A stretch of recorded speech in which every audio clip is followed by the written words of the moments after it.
LinkPops, are you ready?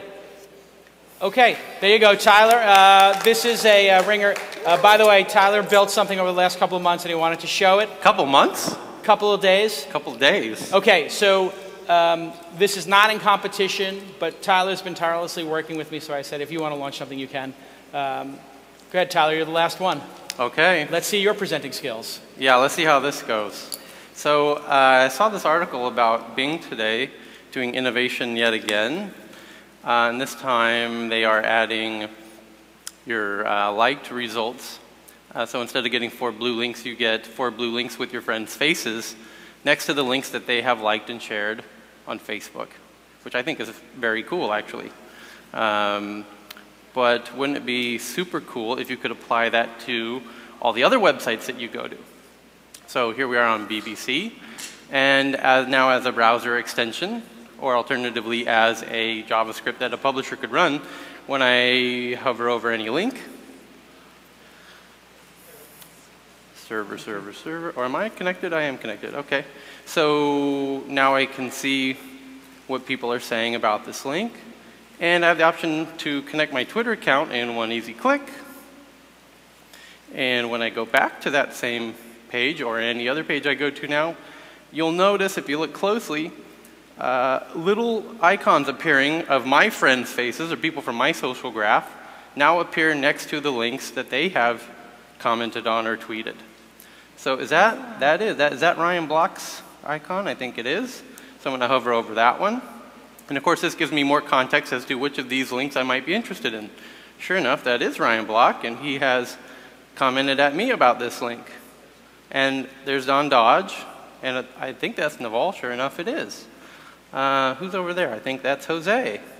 So when I hover over this link, he's talking about the cricket, and he loves cricket. Let me see. Sure enough. Scrolling down more, I think there's Brian Alvey. This is called pandering to the judges. It's a classic time-honored tradition. And Brian has a very witty comment about Paul McCartney. So that's LinkPops. There's the patent. And there is LinkPops. Go ahead and sign up, and happy to hook you up with a browser extension. Wow.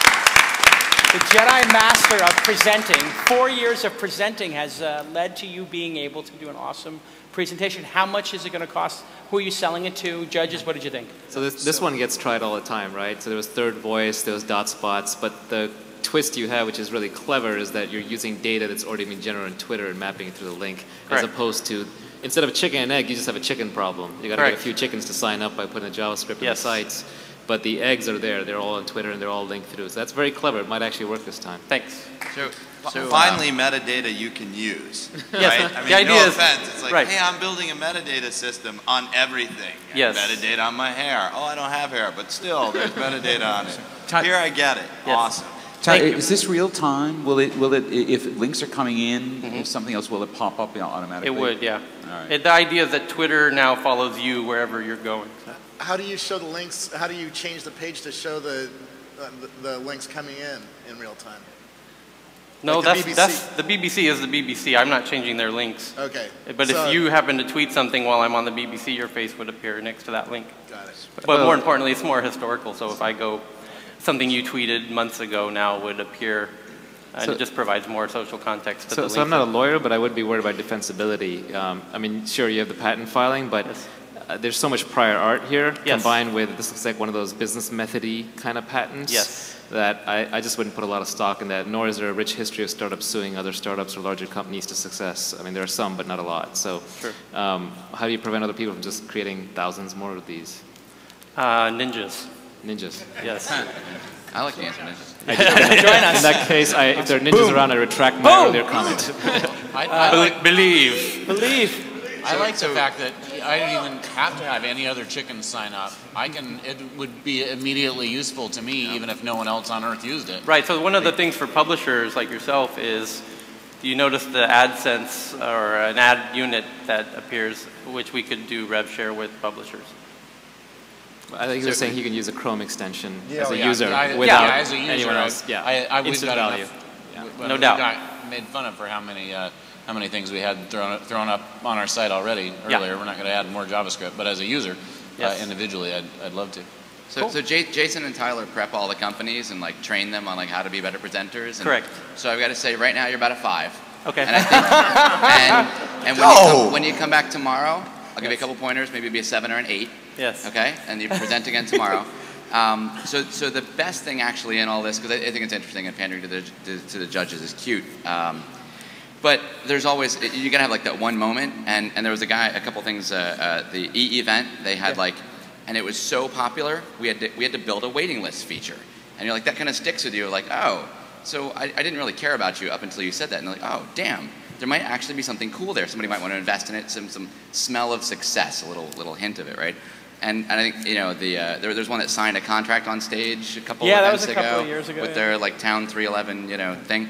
And so flashing a patent, that's pretty cool, you know. So you gotta have like one of those moments. I think flashing a patent's a good one. Just any random patent would be. No, he doesn't have a patent. Here's a patent for a buggy system. You saw it was like 30 horses. milliseconds. Yeah. And then off. So good job. Are you going to have a tech meme competitor that comes out of this, where we can go to one feed? You're actually, as usual, intuiting the kind of idea that you could now have what I call a Pops page. And based on my social graph, I could see the most commonly tweeted links. So it's your own personal tech meme.